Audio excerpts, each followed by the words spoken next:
Vicente Rafael is the Giovanni and Am Costigan Endowed Professor of History at the University of Washington, Seattle. He is the author of several works on the cultural and political history of the Philippines, including Contracting Colonialism, White Love and Other Events in Filipino History, The Promise of the Foreign, and Motherless Tongues, The Insurgency of Language Amid Wars of Translation. And it's this last book that gave much inspiration to conceptualizing this folio of writing, thinking about insurgent tongues. So he has also edited Discrepant Histories, Translocal Essays in Filipino Cultures, and Figures in Criminality in Indonesia, the Philippines, and Colonial Vietnam, and wrote the introduction to Nick Joaquin's The Woman Who Had Two Navels and Tales of the Tropical Gothic. Okay, so please welcome Vicente Rafael.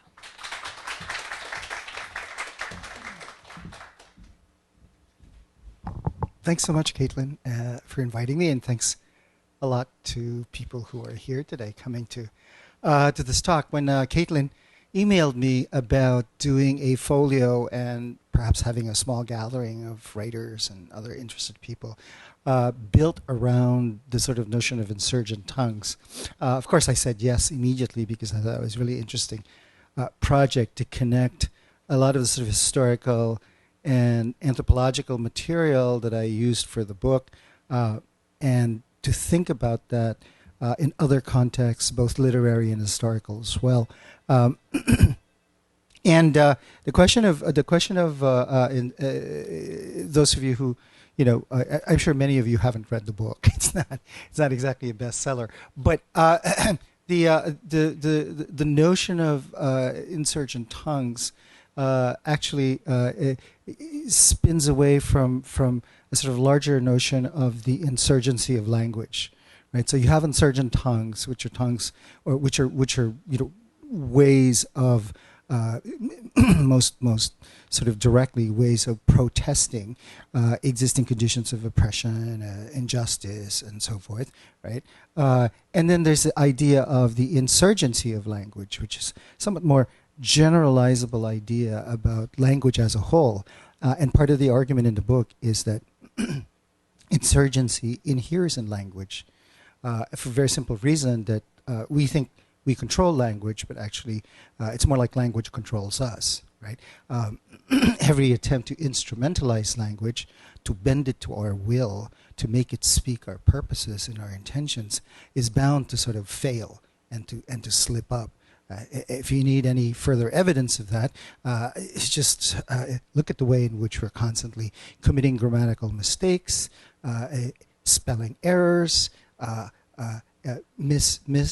malapropisms of all sorts, the way in which we're constantly having to revise within our own tongues. So for example, in this room, we think we speak the same language. We think we're all speaking and hearing English, but of course we're all coming from worlds where English is spoken in different ways, with different accents, and even within the English that we speak, there are many, many different ways of articulating it. The French philosopher Gilles Deleuze once said that every language is two language. There is the what that is said and the how that it is said. So style is itself a kind of foreign language within every language. It requires us to translate within the same language itself. So there's no such thing as a monolingual speech. Every speech is already divided within itself. Now, what's the practical consequence of that? The practical consequence of that is that because language is divided within itself, because there is a kind of continuous sort of misspeaking that is the condition for any kind of speaking, this means that translation is a condition of possibility for saying anything. Translation is not something that comes belatedly. It's not something that comes when we want to say one language in another language. Of course, that's translation too. But translation is something that is the very condition of speaking, right? To be able to speak is to be able to navigate between possible ways of speaking. And not only that, but to speak means to find a particular kind of address. Every I presupposes a you that it directs its speech to. And that attempt to find an address is already a recognition of the fact that there is a gap between the I and the you, between the person that speaks and the person who is spoken to, which again requires translation. So everywhere we turn, translation is not so much simply a technique of communication. Translation is in fact an existential condition. That without translation, it would be impossible to speak. The third point I want to make, so that's the second point. The third point I want to make, and this brings me to the whole question of insurgency, is that as we know, translation is imperfect. I would make that I would make an even stronger claim and say that translation always fails. There's no such thing as a perfect translation, right? And because translation always fails, it requires, or rather, it presupposes mistranslation. Every attempt at translation is already a form of mistranslation. So what happens is that with the failure of translation, with the inadequacy of translation, one who tries to go from one language to another is involved in a kind of struggle. So translation itself is a form of struggle, right? A kind of struggle that seeks to control the movement, the rhythm of language, even as language defies, right, these very attempts. One, as it were, tries to negotiate with the insurgency of speech, but speech, being inherently insurgent, constantly gets away from one and has all kinds of tricks. Like any guerrilla, like any smart guerrilla, always has all kinds of tricks. And so we mobilize our own counterinsurgent attempts, as it were, to tame language, even as language, as I said, continually evades what we try to do. And I think that the most interesting modes of expression where this drama of translation and its failure, this struggle of language within itself and against the other, that this drama plays itself out much more interestingly enough in literature. It's in literature where we see, if you will, the insurgency of language very, very clearly. We don't have to go to war. We don't have to look at battles and the difficulty of communicating in battles to see how the question of insurgency of language works, right? So the Insurgent Tongues and the insurgency of language is, I would argue, is probably the condition of possibility for literature. That without insurgent tongues and without the insurgency of language, literature would be impossible, right? And the impossibility of and without literature, there can be no democracy, right? Because you can have literature without democracy, but it's impossible to have democracy without literature, precisely because democracy is a state whereby the play of language is allowed to unfold, where contestation, debate, discussion, dialogue is absolutely necessary. When you try to shut that down, it goes in different directions. So while you can have literature without democracy, and sometimes the best literature flourishes without democracy, it's impossible to sustain democracy without literature, which of course makes artists, writers, probably, arguably, the most important citizens in any democracy. So with that in mind, in the question of insurgency and citizenship, we see how the question of insurgency and citizenship are so deeply connected, right? With that in mind, let me move and introduce the speakers who will address this issue in their own way, through their own work. First, there is Sophia Terazawa, who is a poet of Vietnamese and Japanese descent. She is the author of 2 chapbooks, I Am Not a War, and a correspondent medley. And I just met her earlier, and she said, "Oh, I'm just a poet, I break dishes." And I said, well, that seems to me what poetry is all about, breaking dishes. It's wonderful to have that comment. There's also Tyrell Haberkorn, who I've also met just today, who is is the Associate Professor of Southeast Asia in the Department of Asian Languages and Cultures at Wisconsin in Madison. And she works a great deal on state violence and dissident cultural politics in Thailand. Has written a book called Revolution Interrupted, Farmers, Students, Law, and Violence in Northern Thailand. And also the book A Plain Sight, Impunity in Human Rights in Thailand, which is, as she describes it, is a new history of post-absolutist Thailand, written through the lens of impunity, and is currently translating a memoir by Prontip Mangkok, a cultural activist and former Thai political prisoner. And she's also writing a history of anarchism and the imagination of democracy in Thailand, which of course brings up the whole question of anarchism, insurgency, democracy, and citizenship. You know, there seems to be this sort of interesting link among all that. And in Thailand, of all places, which is, you know, pretty tricky in itself. In any case, you can see she's extremely productive a scholar.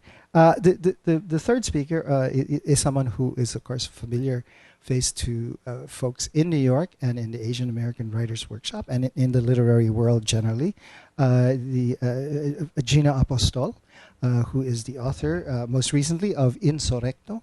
Fantastic novel, by the way. If you haven't read it yet, you must read it. It's really quite wonderful. Which was a finalist from the Dayton Literary Peace Prize. It was longlisted for the Dublin Impact Prize and named by Publishers Weekly one of the top 10 books of 2018. Her third book, Gun Dealer's Daughter, won the 2013 PEN Open Book Award and was shortlisted for the William Sarian International Prize. And her first two novels, Bibliolepsy and The Revolution According to Raimundo Mata, both won the Juan Laya Prize for the novel, which is the Philippine National Book Award. And her essays and stories have appeared in New York Times, Los Angeles Review Books, Foreign Policy, Massachusetts Reviews, and others. And of course, she lives in New York City. And our final, last but certainly not least, Nguyen Quoc Vinh, who is an adjunct lecturer at East Asian Languages Department at Columbia, who received his BA in East Asian Languages and Civilizations from, of course, Harvard, because where else would you go for that kind of thing except Harvard, and has done a dissertation research in Vietnam, has had Fulbrights and Social Science Research Council grants, and his area of specialization are the Taizong period, traditional and modern historiography, Nam literature, and gender and queer studies. So, shall we proceed in that order? Yeah? Great.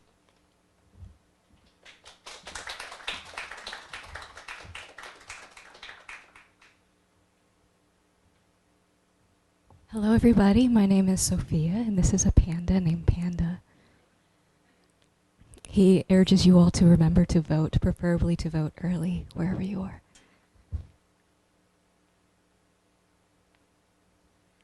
Oh, I'm so nervous, but I'm so grateful to be here. Full circle moment many years ago. I was telling my gracious host that I was sitting where you are sitting right now as an audience member. I didn't know at the time of the Asian American Writers Workshop, but I came here for another poetry reading and I was absolutely in love. And many years later, I am here now, up here, so I'm very emotional, super medicated, so I can't cry, but I'm crying on the inside. All right, please know that. All right, without further ado, I will go ahead and read from my manuscript. I am currently a student at the MFA program at the University of Washington. Excusez-moi, not Washington. Why did I say that? Oh, because you're here. I just heard Washington. Arizona. I wish I could be in Washington and everywhere. Where else? I'm a student at the University of Harvard. I'm a student at the University of Columbia.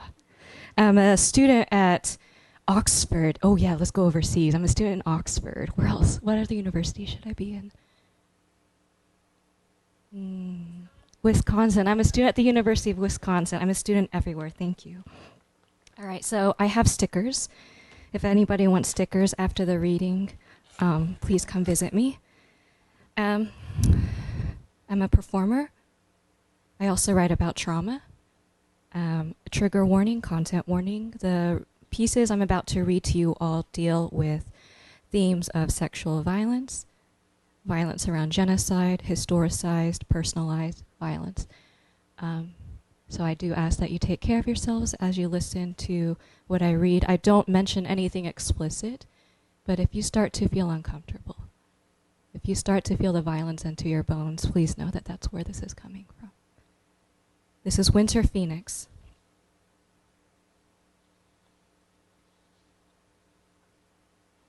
Opening statement. 17th of November, 1966.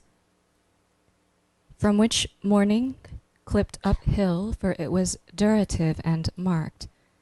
A chicken bone as jute, then waving down what once attached to nail, hands reduced to bone in place of grass. The month turned into spoons, wet bars of soap, exhibits A through, evidently bent around her body. We couldn't sussum by. We knelt, then named it. Gestures in us testified, here, then here, deducing what was brown would happen on a hill. I was alone. Mama, why did you just stand there and say nothing? Witness oath number 1. That place, then a syllable for skin, became one room, 2 intersecting walls sliding across, 2 mirrors tall as men who entered as they watched. I would awake. I was awakened. After that was bruised, then filmed, then made to bark like a dog.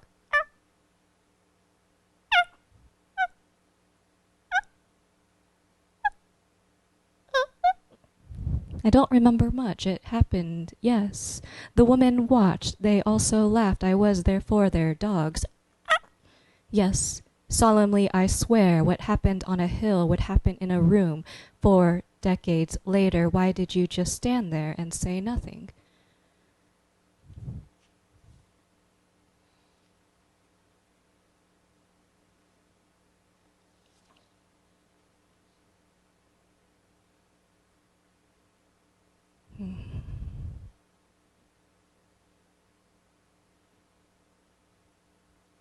Well, I've shot deer, and I've gutted deer.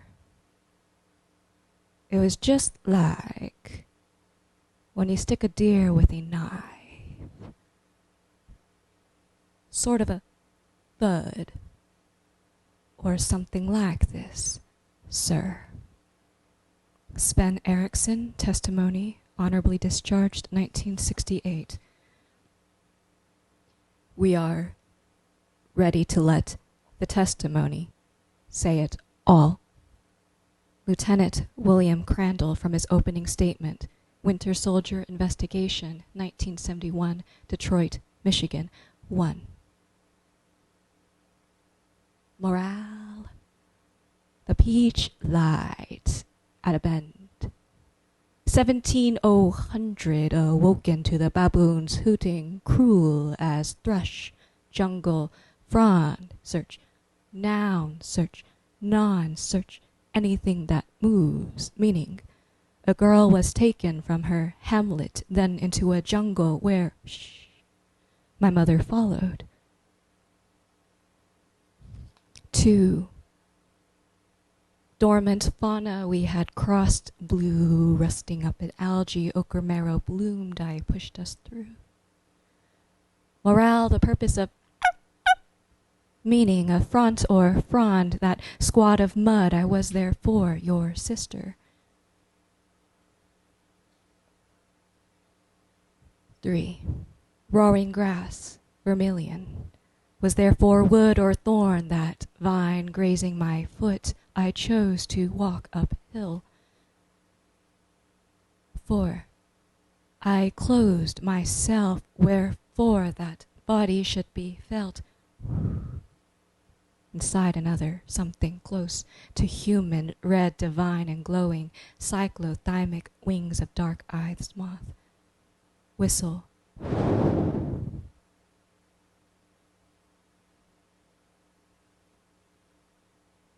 I'd like to pause in my reading just for a moment to thank the land that we're standing on, to thank the ghosts who are around us, to feel the occupiers in our bones, the occupiers around us. You can close your eyes with me just for a moment.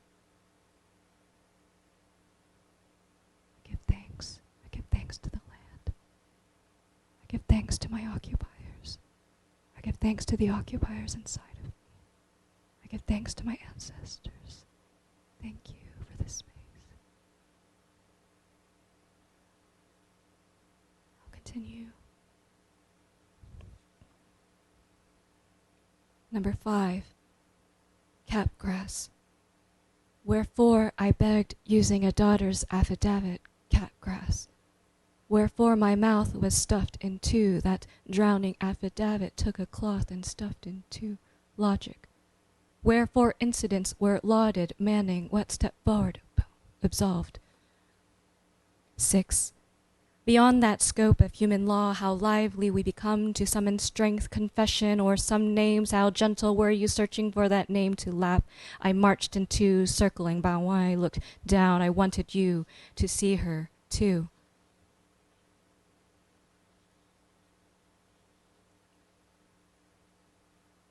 Testimony A, absolutely virtuous. Can you tell us? Yes. The absolution of a virtue must begin with concrete oak and textured pronouns. We beginning as a layout, mounds of dirt, first climbing up, then out through military terms. We measure that which clums too close to us. Hill 192, in other words. What multiplies our voice beneath its meter? Voices running downhill. How do trials make another body absent? Therefore, to direct a length of earth through weed, then bone, using the meter of our killers, A, B, C. You understand this, sir. It was just like sticking a deer with a knife. If I should stay, someone's in trouble. Someone's in trouble. I would only be in your way. Yes. We then decompose and open gaps for breath to readjust a weight. To make a body absent, monumental crime, becoming finally myself because I said it so. All right, it's my last poem. Cross-examination, 8.1. And I will always love you. Absolutely, we were frightened by the absence when another told the story of our mouths refracting one more bump. To harvest pain upon virtue alone, the adjective and in some cases adverb. What was lost in simple terms, we left without speaking a word, most commonly archaic noun, that core of what dropped a barrel stuffed with herbicidal rage, perhaps preceding us, one ballad to each tongue. Oh, absolutely. I refrained from singing. Thank you.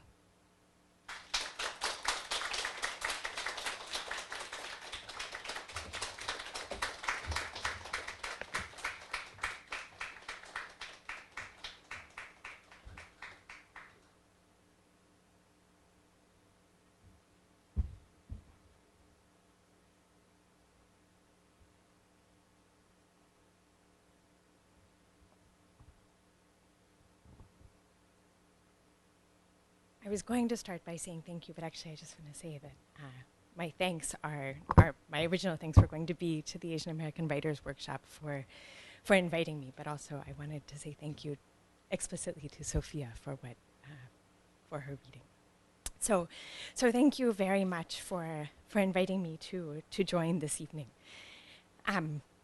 Since 2006, Thailand has had 7 prime ministers, 3 constitutions, the untold political violence of 2 coups, and a military massacre in the streets of Bangkok in spring of 2010. Within this context, the line demarcating permitted and forbidden speech has swung widely and often.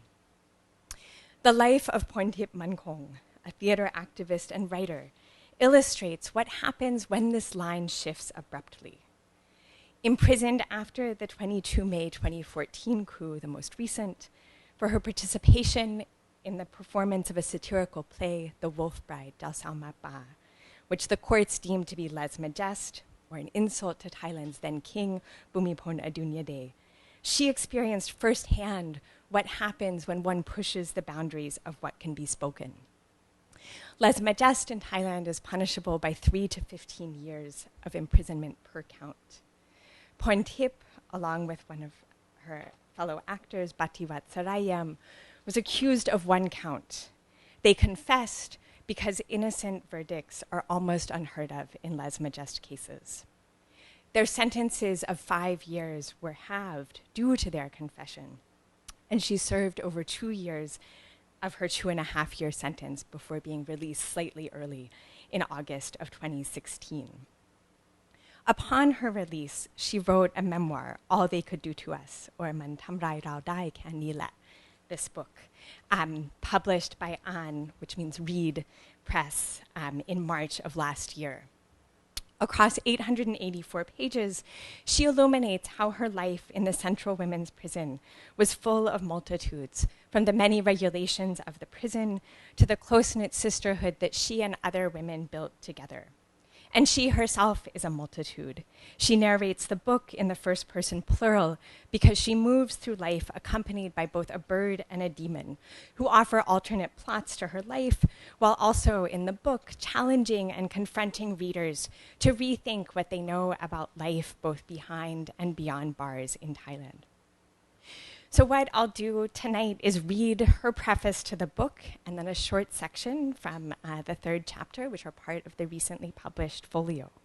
And before doing so, I also want to again thank Caitlin Reese for her very wise aid in editing, and also Ida Arunwong, the publisher, and Pirat Songgunatham, who also offered advice, and especially Pontip Mankong herself.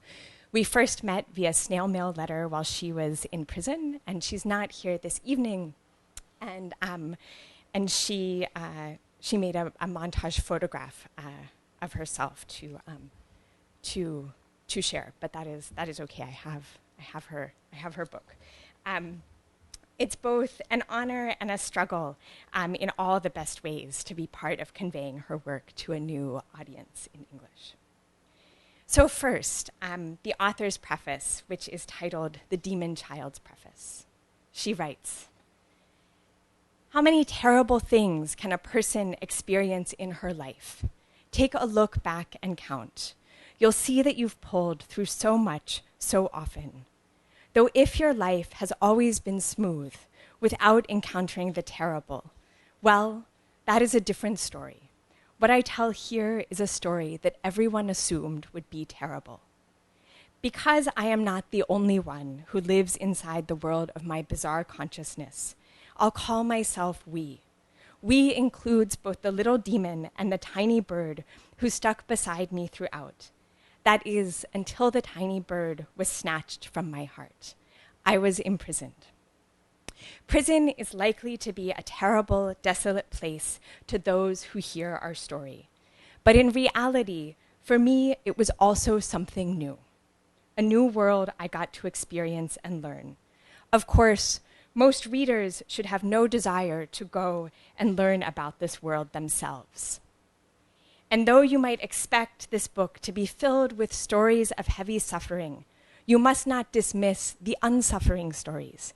People have enormous and beautiful powers even when they fall into the darkness. We do not wish for sympathy. Even if you read this entire book cover to cover, a book that we ourselves do not know how to define, and you gain some understanding of what happened in that other world, you still will not feel what we felt. Even though you think you get it, there's no way to feel it. This is not an issue of something being wrong. It's just to say there are limits to feeling another's experience, that there is no way for it to go any further than understanding.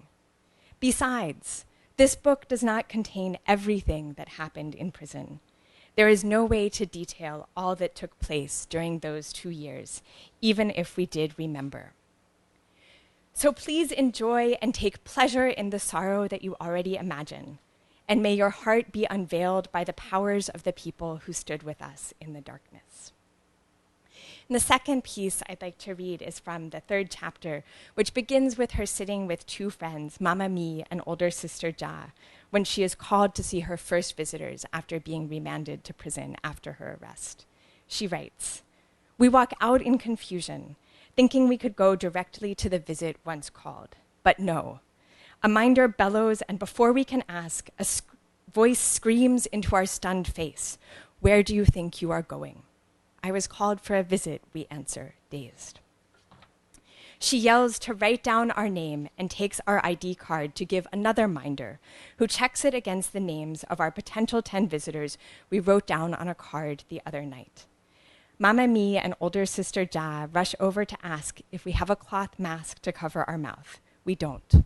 Older sister Ja grabs hers and hands it to us.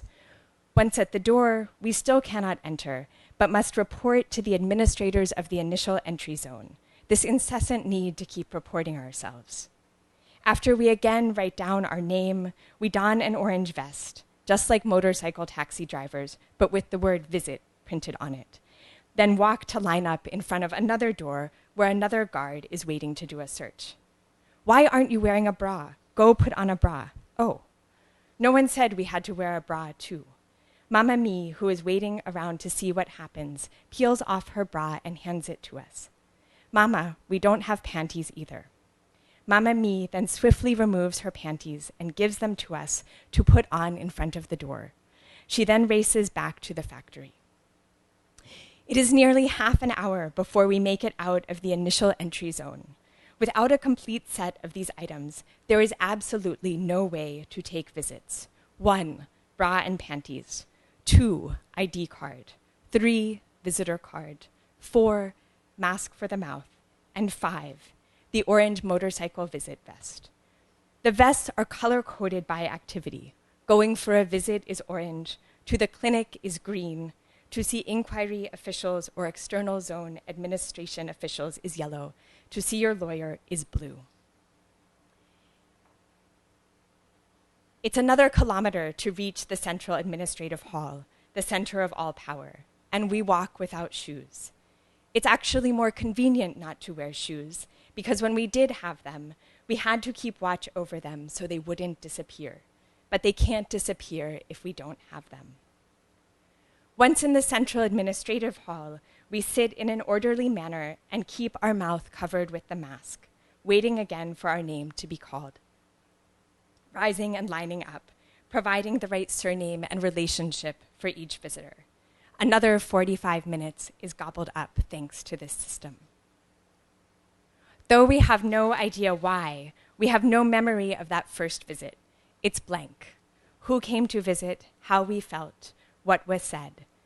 Perhaps the memory is concealed somewhere in a particular spot of the imagination. Besides the borrowed bra and panties, all we remember is walking with a torrent of tears, separated only by a pane of glass. And that's where she ends. And I'll just note, so this is the photo that she made for me to share this evening. And the photograph in the back is her in Barcelona, Spain, where she is now. And in the front is a photograph from a performance piece that she did last year in December and January before the most recent elections in Thailand. And it says, she's written on her back, or had a friend write, "Released but still locked up for 10 years." And it refers to a new law in which all released prisoners are strictly prohibited in a number of pieces of politics for a full 10 years after their release. Thank you.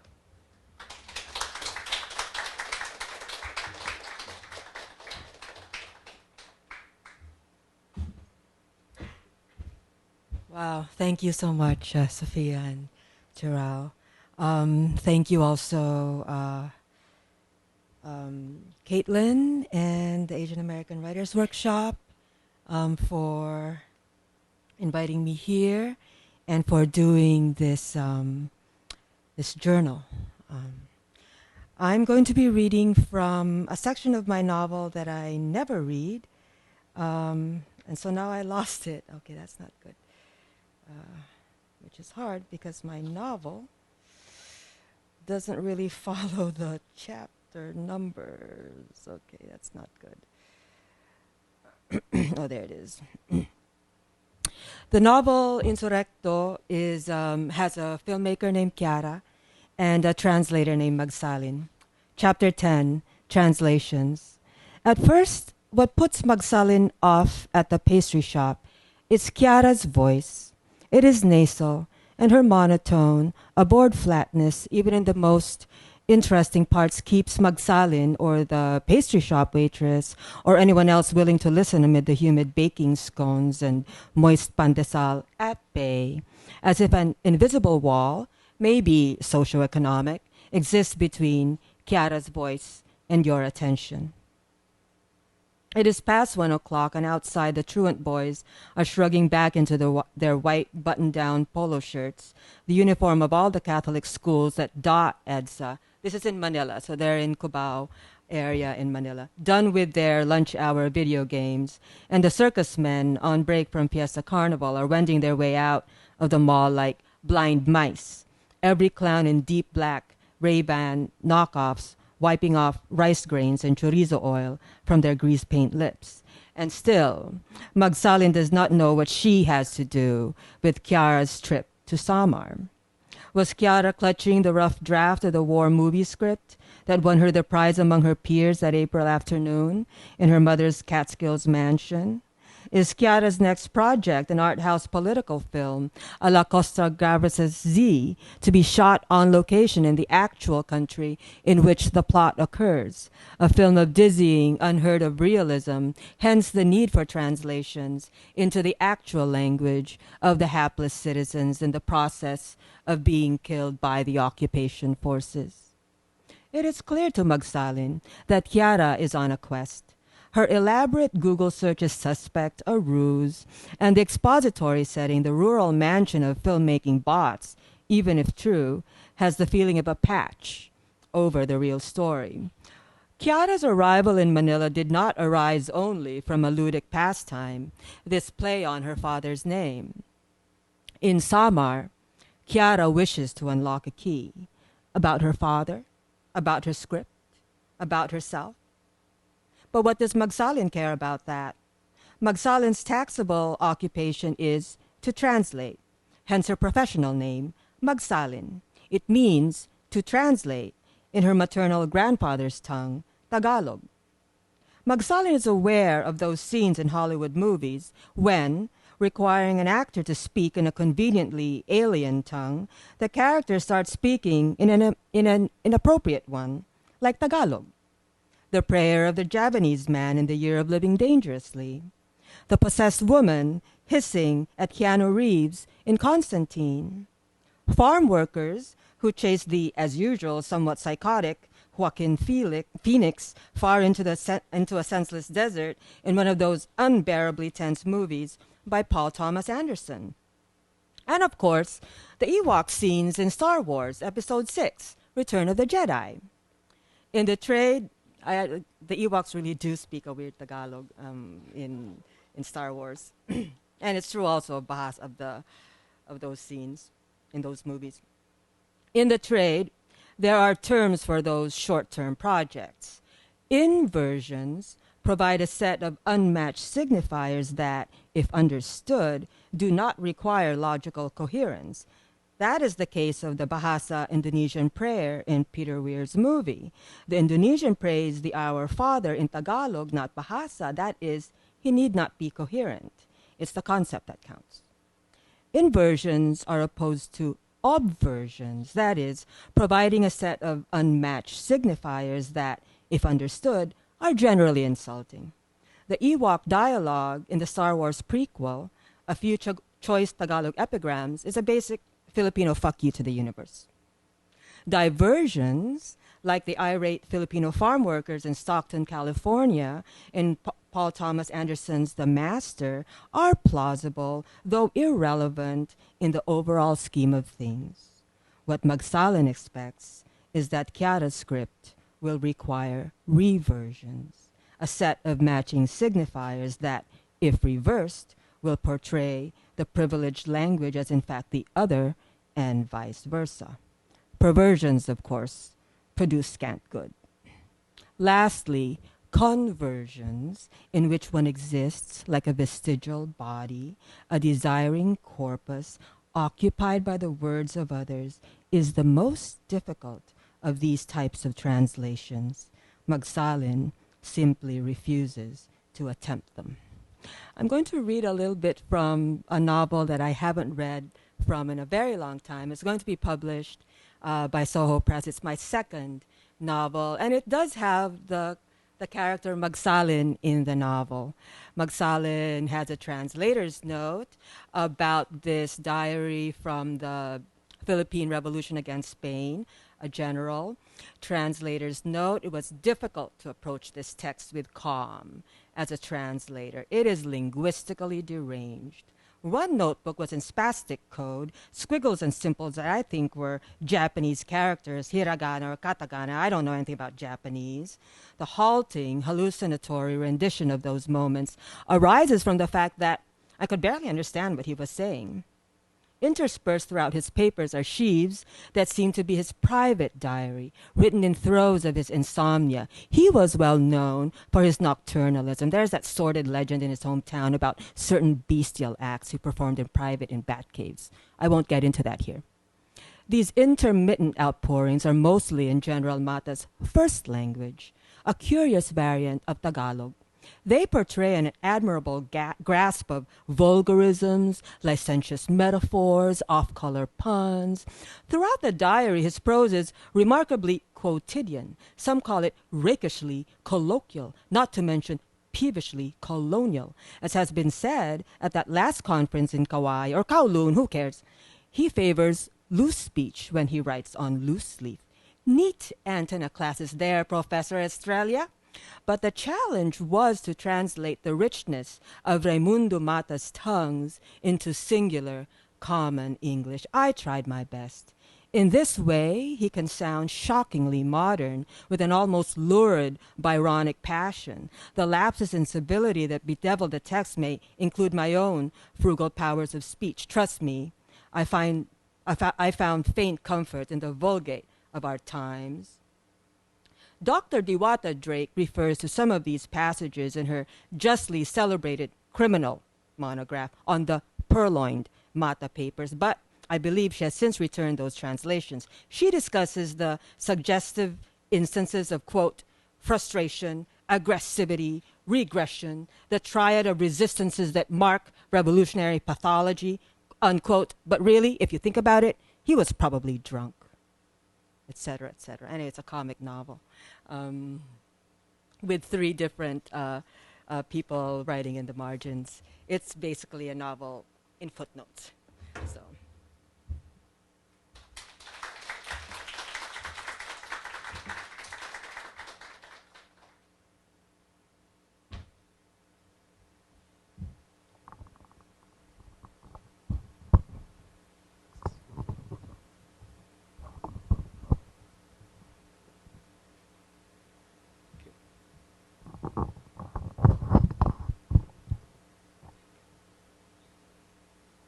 First, I'd like to thank the Asian American Writers Workshop and Caitlin in particular for inviting me to participate in this roundtable on Insurgent Tongues.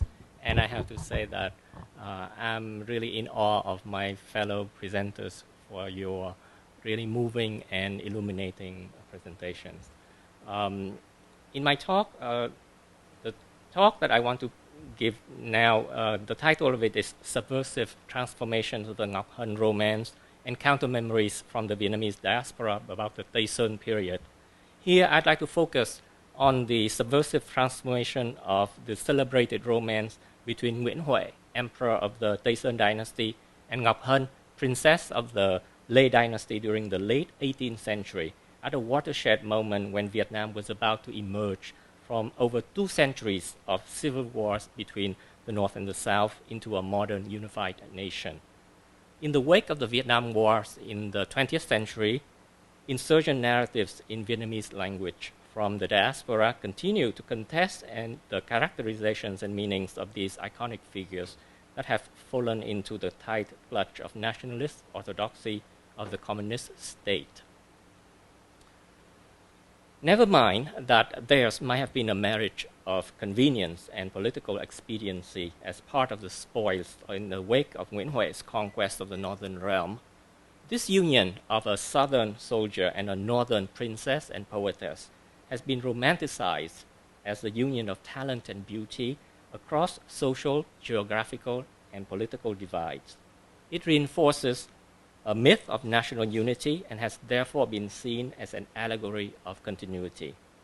Though glorified in nationalist narratives as a military genius who destroyed internal enemies and defeated foreign aggressors, Nguyen Hue is vilified in some iconoclastic counter-memories from the diasporic margins as a beast-like tyrant whereby the beatific Ngoc Hân romance is subverted and turned upon its head. In response to the California-based Nguyễn Mộng Giác epic historical novel, The Cone River in Flood Season, Sông Côn Mùa Lũ, the Paris-based Trần Vũ wrote his controversial short story, Season of Sharp-Thorn Rain, Mùa Mưa Gai Sắc, in 1992. Trần Vũ shocking sadomasochistic treatment of the Ngoc Hân romance was uniquely original to a chilling degree. Both Ngoc Hân and Nguyễn Hue saw sex and death as the means to power and domination. His bloodthirsty nature was revealed through his ambition to vanquish both the northern and southern realms, as well as to murder his imperial older brother Nguyễn Nhạc. Ngoc Hân is portrayed as a coldly calculating nymphomaniac who would not hesitate to use sex to achieve her desire for power to prop up the tottering Lê imperial throne. Sex for her was not a means to joy or pleasure, but a cause for hatred and a field of violent power struggle for domination. Her eyes shone with animalistic desire, not for sexual pleasure, but for what could be achieved through sex and even more so through death. Before the dead corpse of her enemy Prince Trịnh Khải, Ngoc Hân felt a rush of satisfaction and immediately imagined the head of another enemy, the General Nguyễn Hữu Trịnh, in his place, for Trịnh has shamelessly groped her in delivering the news of her impending marriage to Nguyễn Hue. The sheer hatred in her eyes had made Trịnh cower in fear, and the same eyes would spur Nguyễn Hue on in his beastly, bloodthirsty instincts. It was a sadomasochistic match made in heaven, and their bloodily animalistic copulation was accentuated by Nguyễn Hue whipping Ngoc Hân with his belt and thorn whip, and her clawing at his back with lioness sharp fingernails. The sex-crazed and bloodthirsty Ngoc Hân would then fantasize about Nguyễn Hue's head in place of those of Trịnh Khải and Nguyễn Hữu Trịnh earlier. Having unleashed such gruesome counter-memories, the short story closes with some historiographical reflections. As my translation is projected on the screen, I'd like to read for you the original Vietnamese of the quotation here. Chính sử của mỗi chiều chép mỗi khác. Sau này tôi tự hỏi, những âm mưu của Ngoc Hân là đáng thương hay đáng tội? Chép trong chính sử Tây Sơn thì đáng tội. Xét theo sử Triều Lê thì đáng phục. Nhưng sống trong một đất nước chỉ biết lấy chữ sát làm chuẩn thì mới thật đáng thương. End quote.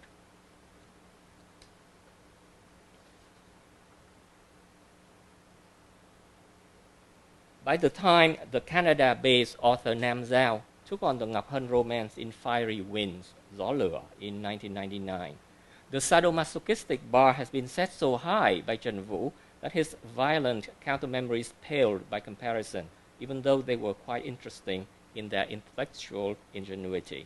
Nam Giao clearly borrowed the character An, Nguyễn Hue's childhood love, from Nguyễn Mộng Giác, The Cone River in Flood Season, but developed her differently within a triangular relationship with Ngoc Hân. While the two women became fast friends in Nguyễn Mộng Giác novel, at the hand of Nam Giao, the character An existed in absentia as a haunting psychic wound in Nguyễn Hue's quest for ordinary happiness. Instead of being overcome by emotions of recognition, the thought of An spurred a beast-like Nguyễn Hue to take Ngoc Hân sadistically from behind on their wedding night. An impassive Ngoc Hân harbored no love for Nguyễn Hue either. And I quote, mím môi, Hân tự hứa sẽ không bao giờ nhỏ nước mắt khóc gì nữa, và con cọp lưng vằn vện đã nhảy lên lưng nàng ngày hợp cẩn, cũng chỉ là một loài động vật có thể dạy cho thuần, như voi, như ngựa. Ngọc Hân thấy miệng mình mằn mặn, nàng thè lưỡi ra, liếm đôi môi mím đến bật máu. Khi đó, ánh trăng Bắc Hà đang chếch về phương Nam, như bị nam châm hút đi, nhợt nhạt nhan sắc, không chống cự, mặc cho sức mạnh cường bạo đẩy sâu vào gốc gành định mệnh. End quote. Haunted by Anne's simple yearning for ordinary happiness, Nguyễn Huệ was driven to test his physical limits by experiencing firsthand hunger, the hunger of an ordinary man. He starved himself for 6 days in incarceration, and when hovering between life and death, his pleas for release fell on the deaf ears of a vindictive Ngọc Hân. Nam Giao has thus devised an ingenious intertextual blend of Nguyễn Mộng Giác unfulfilled childhood love and Trần Vũ sadomasochism in his own iconoclastic transformation of the Ngọc Hân romance into even more far-fetched, fictionalized counter-memories from the margins. The emigre author Nguyễn Hữu Nhật published Peach Blossoms of Yesteryear's Princess Ngọc Hân, Hoa đào năm ngoái, Công chúa Ngọc Hân from Norway in 2009 as a fictional novel in which the titular heroine serves as an excuse for the author to offer a personal view of the history of the North and the South by moving beyond the conventional tropes of romantic union and military exploits against foreign aggressors to explore the greater havoc of internal enemies. Fixating instead on the largely unexplored period of Ngọc Hân's widowhood, the author casts a nostalgic shroud of regret and existential doubt over the glorified past of a national hero.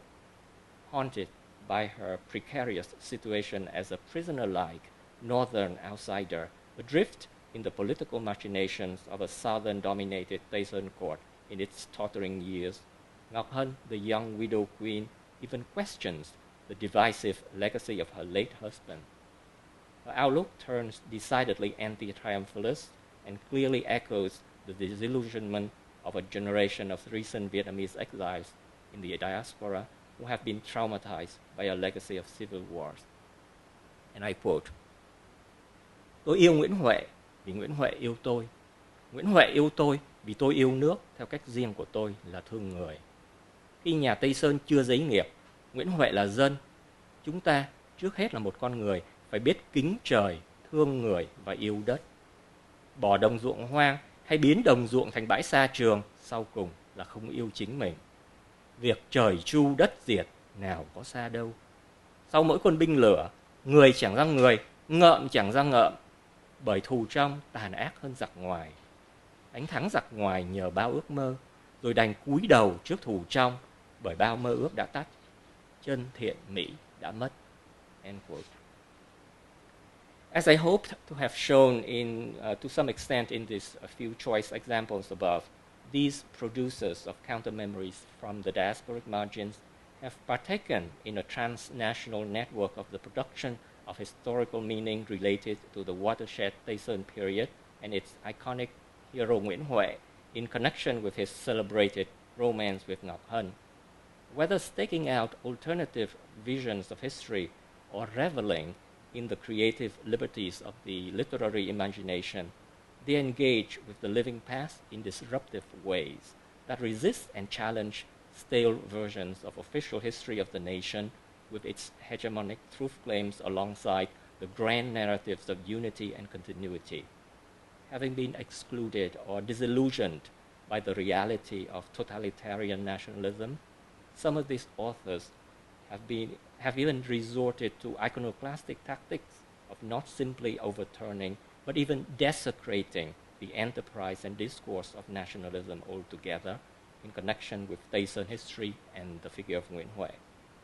Though it might be premature to speculate about a postmodern and post-national historiography in this age of increasing global interaction and integration, I hope this talk has shown in some way how, in the post-war period, the emergence of counter-memories and pluralist thinking in the Vietnamese diaspora in increasing interaction with the homeland can actually be liberating to a Tây Sơn historiography long dominated by the monolithic orthodoxies of traditional dynastic and Modern Nationalist History. Thank you.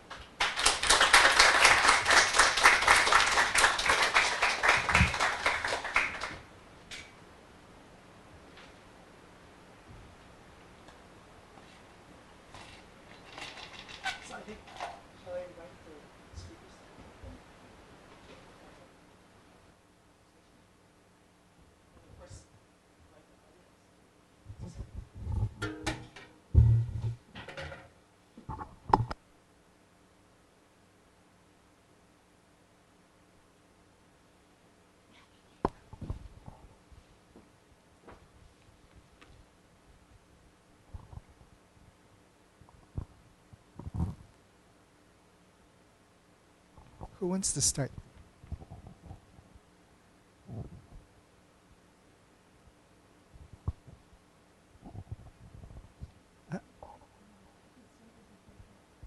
Like a round table. Okay. Who wants to start?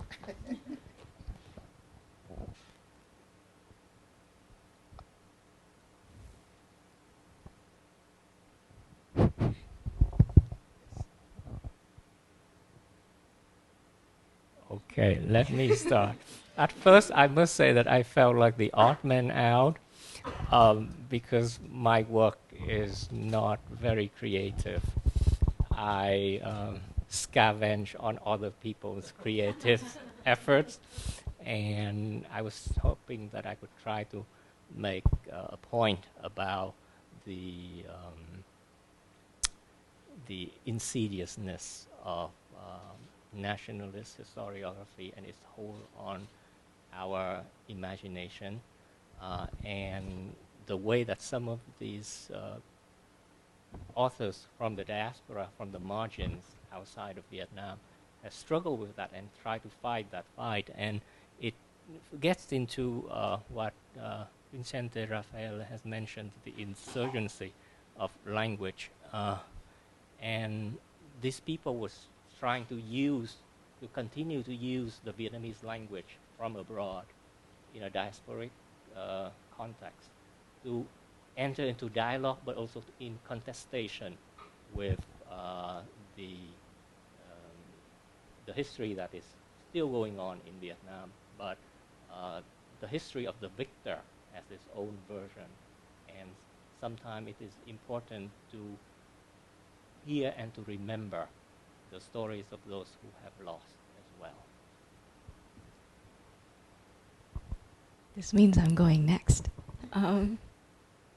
I guess I'll just use this moment to say thank you to everyone who listened. I'll just say maybe a few words on my intentions. So this is my thesis. It's currently looking for a home, so I'm shamelessly thirsting my thesis right now. Look at the camera for a publisher. But in seriousness, I do feel really honored to share this space with you all, specifically surrounded by all of these books and my kin and surrounded by my ancestors. You are my audience, ultimately. So thank you. I'd just like to respond to your point about the rereadings of this historiographical rereadings of history that are still relevant now. I've had to reread this novel that I wrote a long time ago because Soho Press is publishing what was published only in the Philippines. But this novel, The Revolution According to Raimundo Mata, is also, I think it's interesting in terms of what you were saying. It takes a very, in the Philippines, when you talk about the Philippine Revolution, you're talking about, I realized, the war against Spain. You never talk about the war against America. So I thought I was going to be doing the Philippine Revolution when I did Raimundo Mata, and it turns out it was only about Spain. All of the material that I got was the war against Spain, and that is the war that Filipinos really know. Therefore, it's hugely contested and articulated in the Philippines. I think, so I read all of these different journals about the war by people who were in the war, survivors of the war, generals of the war, mostly generals. A lot of them, I think I read around 9 memoirs by various very famous Filipinos. None of I chose this particular person who was this blind guy who no one knows about. He's a real person, but just this concept of the contested history, I think that's a big deal in the Philippines. How to read class, class I think is a big issue. How to read the Ilustrado Revolution, if it is an Ilustrado Revolution, is it revolution from below, et cetera, et cetera. You know, I grew up kind of Maoist in my orientation because the Philippine left when I was growing up was very Mao-oriented, and the idea of revolution from below and to read the revolution as in all these different ways. So it's just interesting to be doing these novels that I think are looking at the past, but it's actually they're all trying to figure out the present. I think in a resonant vein, all of your comments make me think of a piece of the context of the publication of this book in Thai. You know, I mentioned that lèse majesté, crimes of lèse majesté carry a 3 to 15 year sentence. Anyone who's followed Thai politics over the last 5 years know there are people, there's a man serving a 35-year sentence. There's people serving 28-year sentences. They're tremendous. So there's a lot of fear around any kind of speech related to the institution of the monarchy. In that vein, what is remarkable about this book is that I think I can say without having to qualify it, that it was probably the most important book published in Thai last year. And I think it took everybody who read it quite by surprise. You know, there were sort of reviews are still coming out. It's been out for almost a year, and there are still reviews being written. And it was selected by an independent media site as one of the 20 most important books of 2019, and then they had people vote, and you know, there were 2 books by the most important public historian, a famous novelist book, but the book that everyone chose overwhelmingly was this one. And at the event last June about that, there was a very striking comment there were 5 very important sort of publishers, editors, and writers who spoke.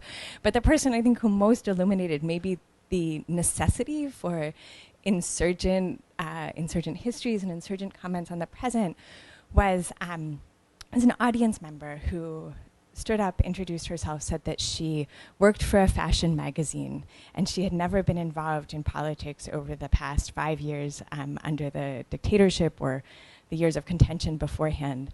But when she read this book, she felt like she understood the life that she had been living. So I'll end. I think we have until 8:30, is that right? So just enough time for people in the audience who would like to ask questions.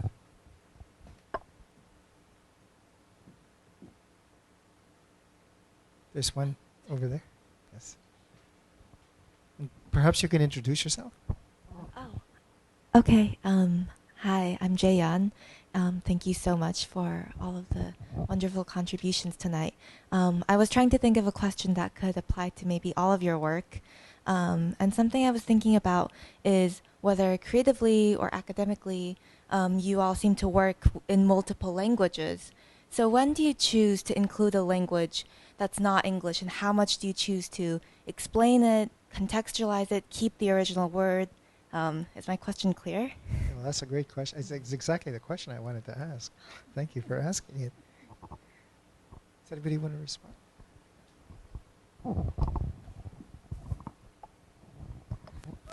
I'm afraid that after hearing Vicente introductory remarks, I'm afraid that my translation are deemed to be mistranslations from now on. But I think that in some way, coming from a more academic background, I look enviously to the creative type. And my work in, well, a foreign language in the eyes of the American academia, but it's my mother tongue. I was born and I grew up speaking the Vietnamese language. And I think it allows me to bridge different cultures and also to partake in the creative act in a recreative way of rendering or translating it into English so that it could reach a wider audience. Not so much in terms of translating a whole book and publishing it. I don't have aspiration of such momentous ambition, but just to show that there are interesting literary and cultural phenomenon happening in Vietnamese, the Vietnamese language and in Vietnamese literature, and to be able to share it with another audience is a great joy and also a great challenge. Really good question. I think I'll try to answer it from also another angle.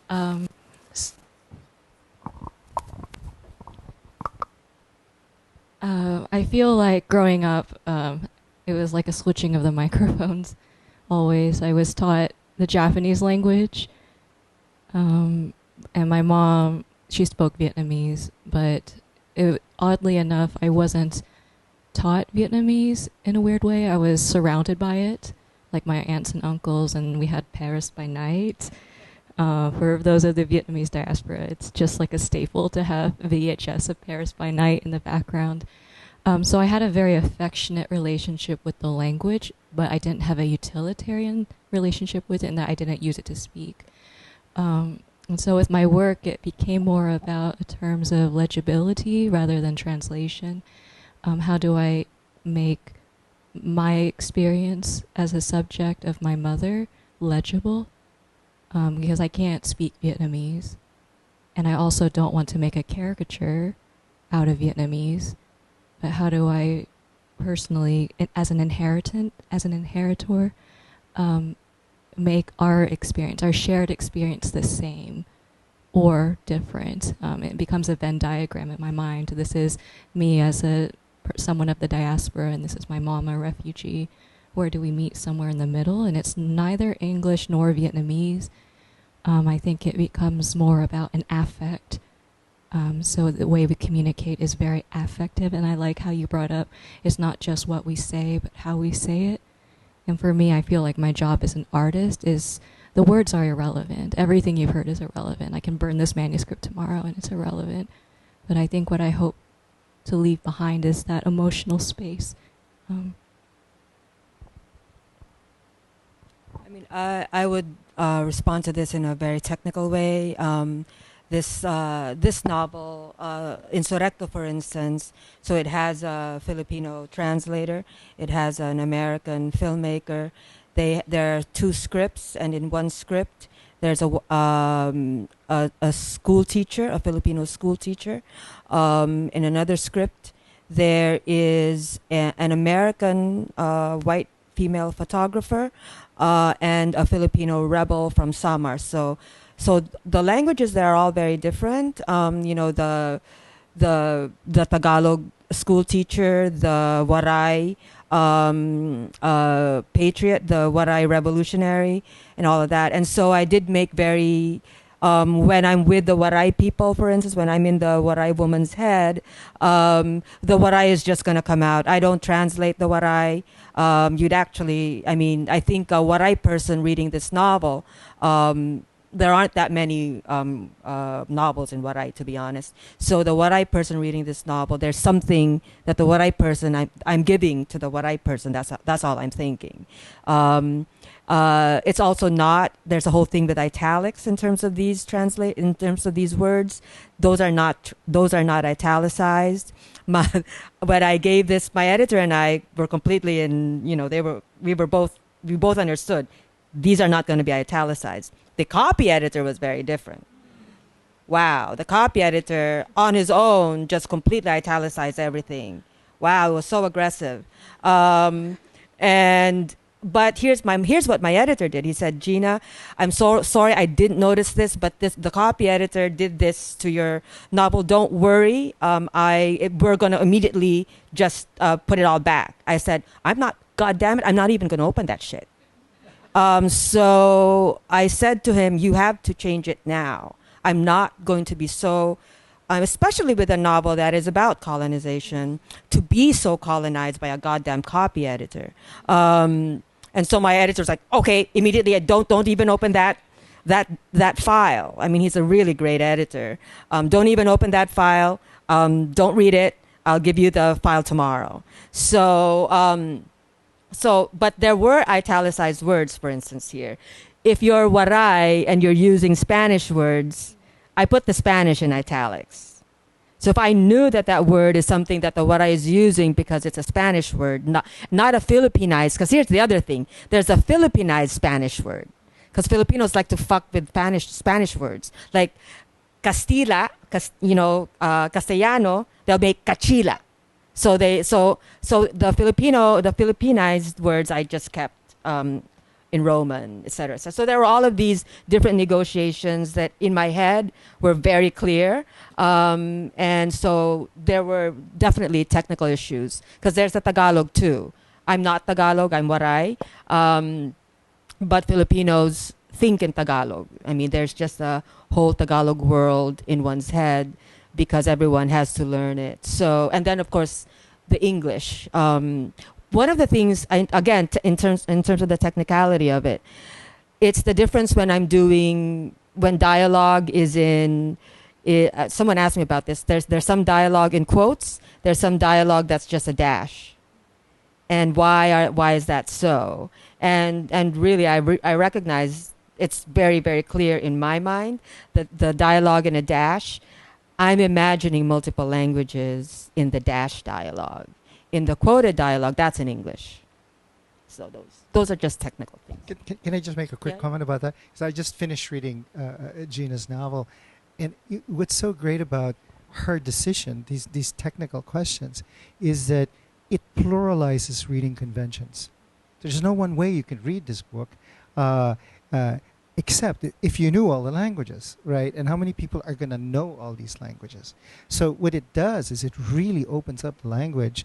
And what's very curious is the kinds of effects it produces on people. In my case, I would read passages in some of it in Tagalog, and I would laugh out loud because I knew exactly what the references were. In other cases, I'm sure people would read them and they go, huh? What's this all about? So the effect of using, I think, these foreign languages is to create these dense moments of opacity, linguistic opacity. That then forces the reader to make these decisions. Do I just skip this over, or do I run to a dictionary and figure out what it says? Unless, of course, there's a glossary, and there's no glossary in your book, right? That was a choice you made, not to have. And I think this is, as I said, this is one of the most interesting things about these kinds of. I mean, one thinks of I don't know, for want of a better example, James Joyce. You read Finnegan's Wake. It's the same effect, right? There's all these words that allow a whole bunch of stuff you don't know what it means, and yet it has the sort of overall impact of producing this kind of linguistic vertigo. You realize that one language refers to another, not necessarily to the world, but to another language, and on and on and on. And that linguistic vertigo, to me, becomes both a source of pleasure as much as it is a source of frustration. And there's that moment where you can't tell the difference between the two. Right?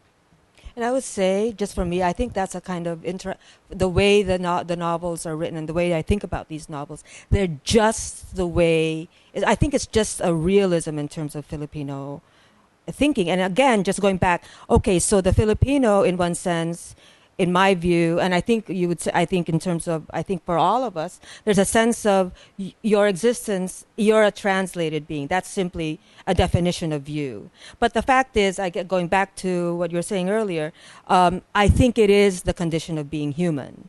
you know, the sense of constantly being in some kind of gap, some kind of lack in which that language places us in. So a thesis, I think, in almost all of my work is that that the Filipino experience, this colonized experience, is hyperhuman. There's a kind of hyperhumanity in it, in that it makes that aspect of one's humanity, the fact that we are always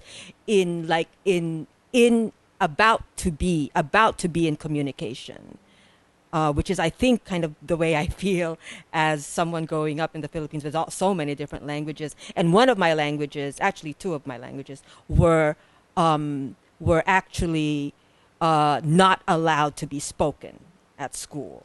So there was my language, Waray, was disallowed in school. I was fined for speaking my language. So there's this kind of existential thing there, which I think there's something. So the hyperhumanity of the colonized, that's kind of, I think, what I'm always trying to figure out.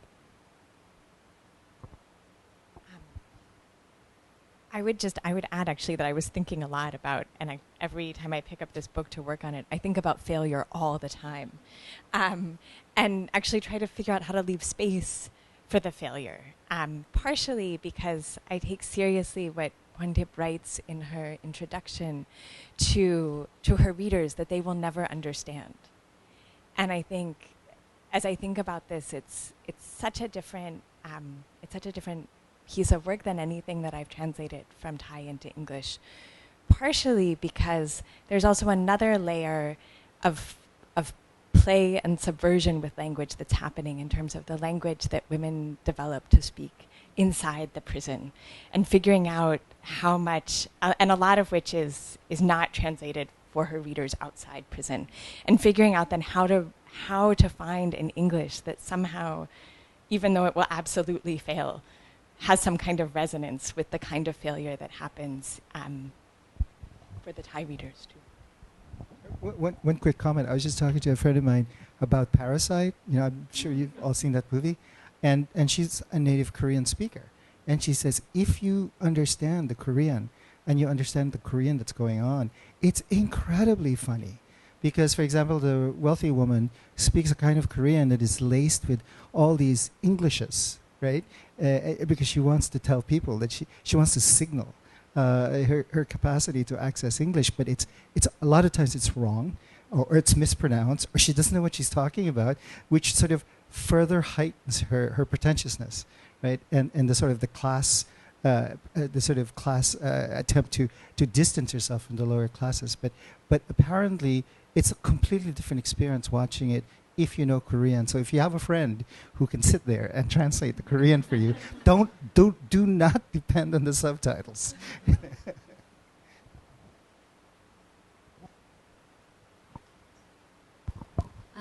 I guess a lot of the works that you presented are a contemplation of history or violence from a diasporic or like from exile.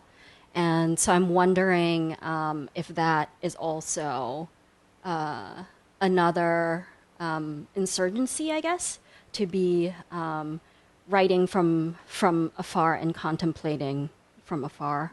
I don't know if that makes any sense.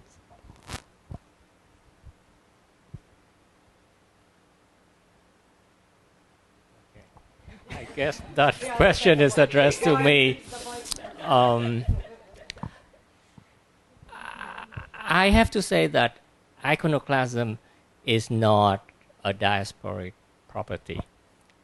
Within Vietnam, there have been attempts to overturn this iconic figure, but never was it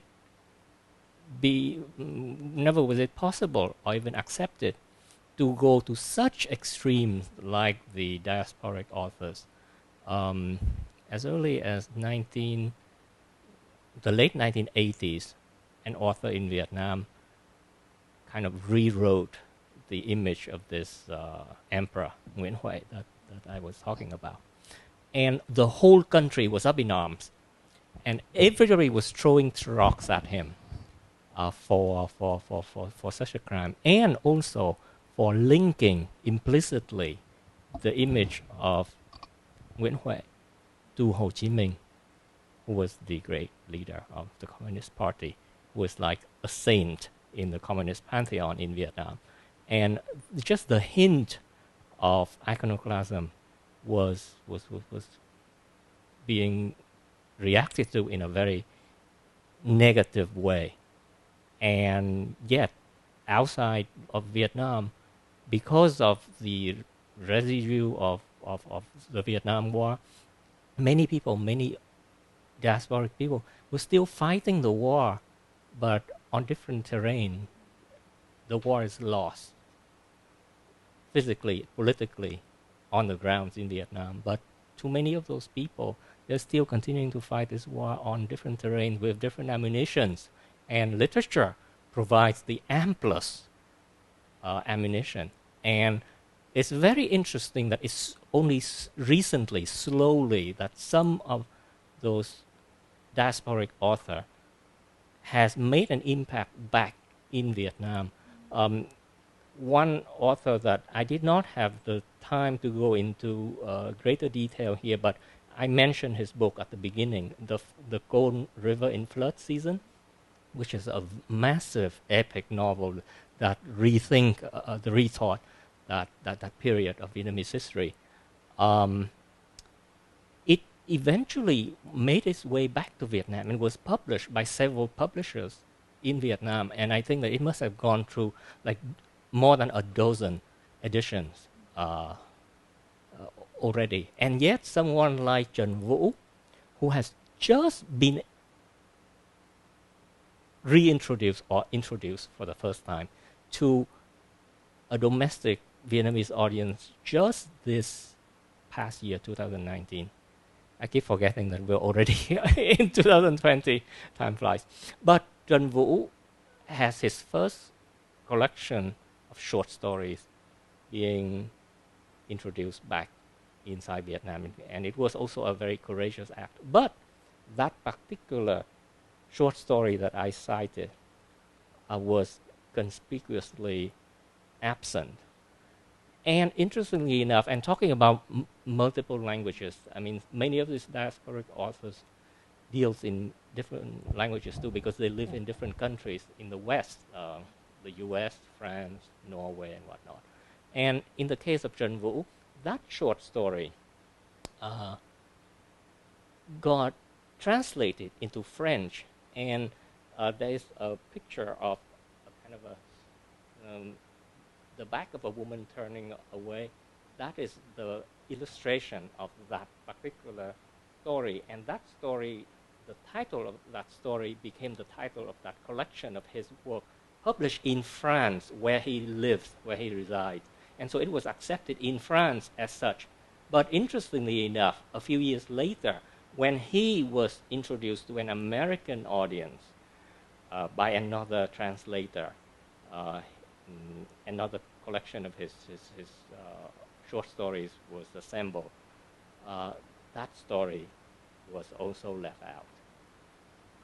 I don't know why, who decides that that's not palatable enough for an American audience or whatnot. But the resonance of it to a Vietnamese reader would be unmistakable. And even now, even when he is slowly being introduced and accepted in Vietnam, even that particular story is still like a taboo that has yet to be overcome. So I think I'm going to try to respond as an artist. I think the question was around distance and violence. And I keep going back to the copy editing, which I'm really sorry. But it really makes me think of the role of art, in that art is essentially looking at what has been copy edited over history. So I specifically write about the Vietnam War, but not from the italicized point of view. Oftentimes I find that the italics kind of points to a historicized perspective, and that when you italicize something, it automatically pushes something to the margin. Therefore, it pushes it to the past, or it pushes it back to the footnote. And I strongly believe that the art that I am, at least I can speak from my subjectivity, is that what it does is I'm thinking about the present, what it can say about the present. So it's one thing to talk about violence that has happened in the past, but to see how that language, how that violence is really rooted in the present. And so that goes around my primary fear. Do I have the right to do this? Do I have the right to write about a war that personally never happened to me, but has happened to my ancestors over 2,000 years, or has happened to my mother? And the question that I had to go around with that was answered by that italicized point. If I wrote about the war from an italics point of view, yes, it would only be me making another spectacle of my mother, or it would be me making it another history. My biggest fear is for this to be in the history section. And so I think hopefully that helps answer it, that the violence is not behind us, and the violence is not just something that goes in the footnote. It's a recycled language. It's recycled over and over again, so it's present. Does that help answer it? Well, the way I'd answer that is that I wouldn't give myself in any way or form the comfort of saying that the work I'm doing right now has this material insurgency. Knowing very well what's going on in the Philippines, and that there are people in the Philippines who are doing work, who are taking those pictures, who are making those films, who are writing that work, writing in the middle of horror, just daily horror of fellow Filipinos being killed. And the work that you're doing is constantly a work that's in danger. I cannot say, I'm very comfortable here in New York.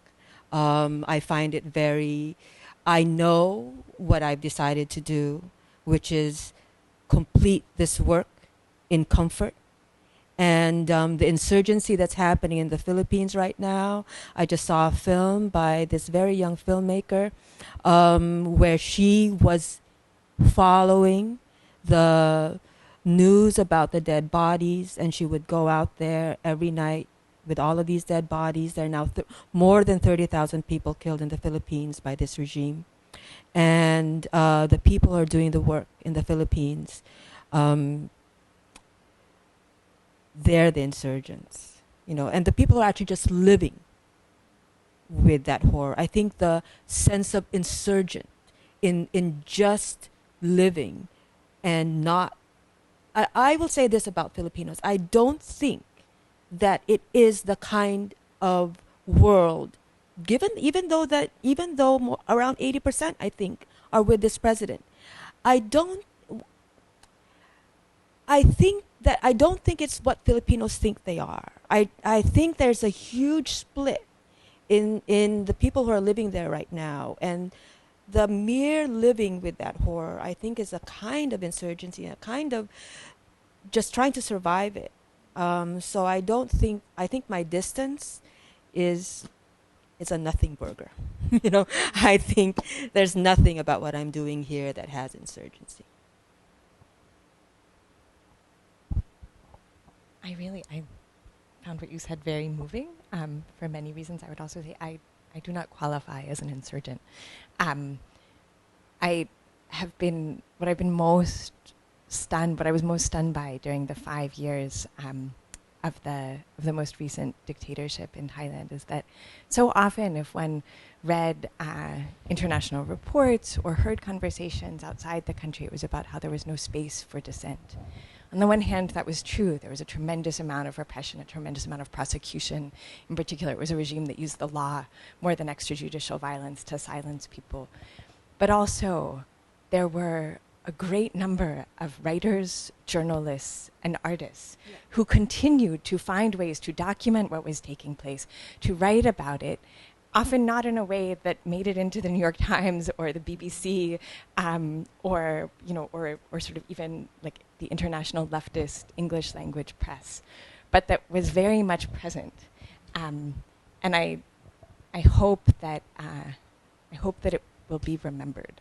I think the people who are doing it, they're all going to continue doing it. So they're not in the process necessarily of documenting the really crucial, important work they're doing, but I hope that it will be remembered.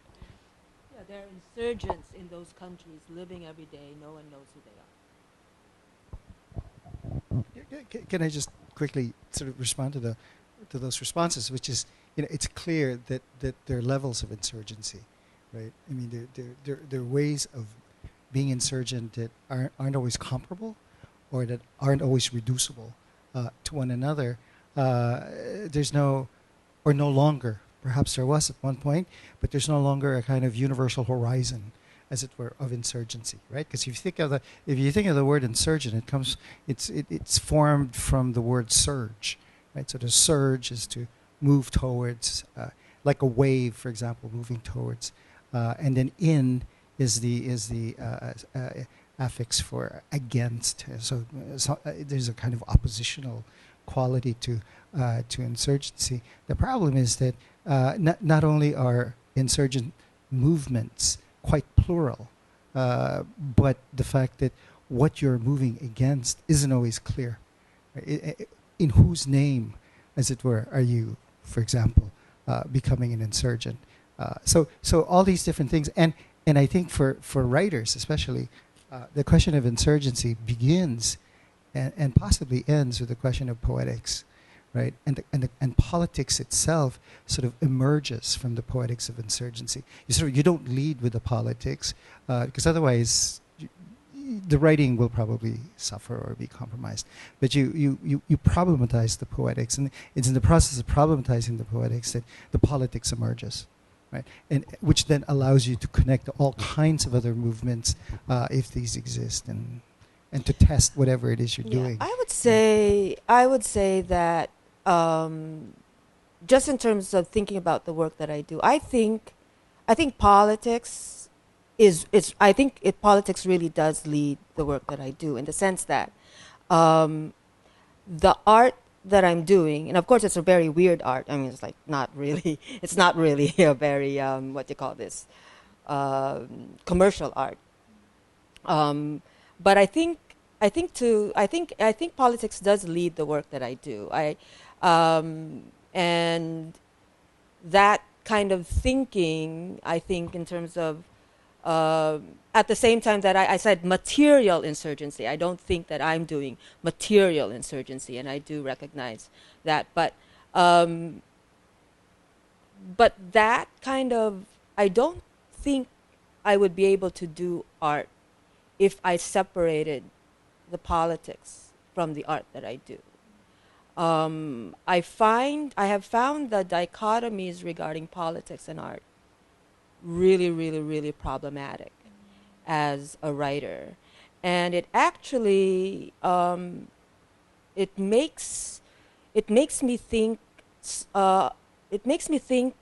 about the historical delusion that critics have foisted upon readers and writers, for quite some time, that the world in which we exist and our desire not to be in an unjust world must somehow be separate from the language, the languages, the art forms that we wish to create. I think that's really created that dichotomy in some way, not leading with the politics. I think we need to lead with the politics.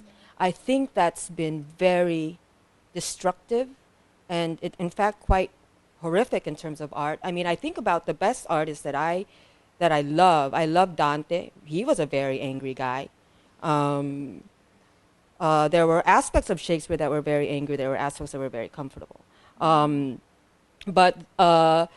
Like Elena Ferrante, for instance, right now, the work that she's doing and the way she's moving, I think the voice of the woman in Ferrante, she's also very comfortable, nice, comfortable life.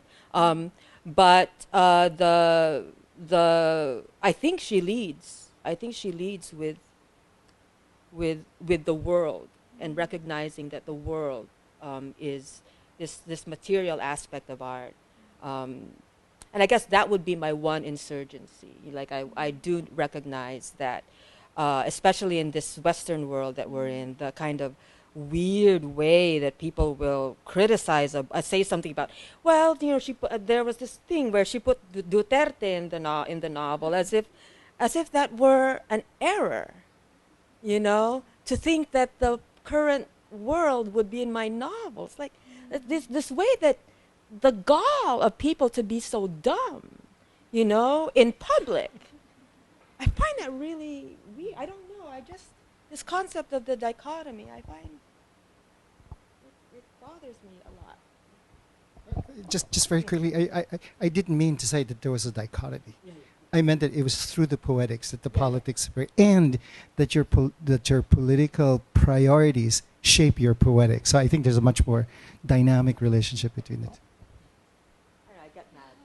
No, I will also say please buy her novels. I'm like a really big fangirl, so I'm just really honored to hear you speak. I don't know. I think about this so much. It's ironically enough that the politics is really deep in my work, but I don't think I lead with my politics. I think I lead with heartbreak. As an artist, I feel like, and I'm not trying to glorify the light of an art, the life of an artist, but I find that I get my heart broken way too much. And I know that I let myself be broken too much. And it was only until I started to draw the line between the personal heartbreak and the political heartbreak where I started to realize that what I've inherited was really a heartbreak of human civilization. People have gotten their heart broken since the beginning of time. Look at Sappho. She got her heart broken. She wrote it on a wall or a piece of bone.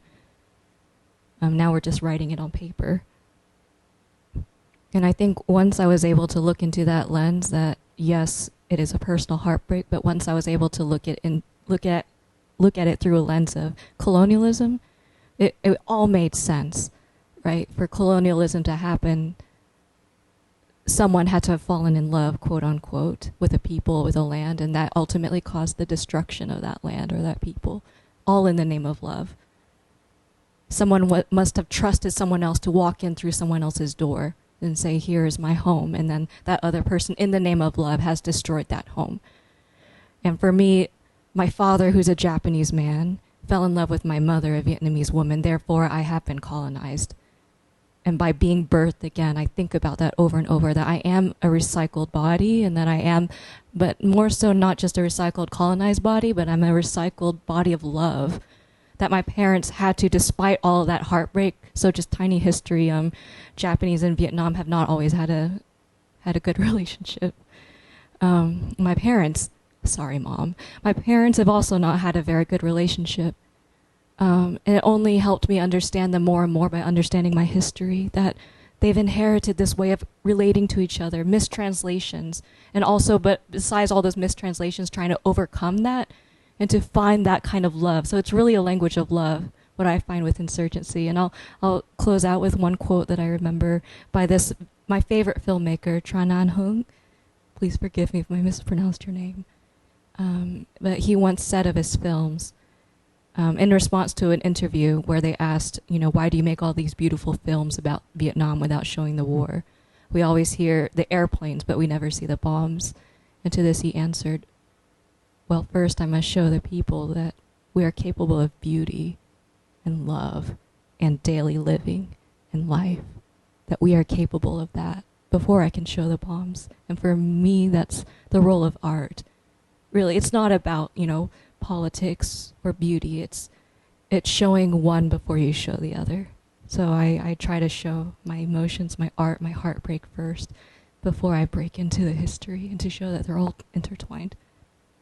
I think that's actually a really great place to end. Let's all thank our panelists. Thank you so much. There is wine and water and Sophia's books for sale in the back. Feel free to mingle. Thank you.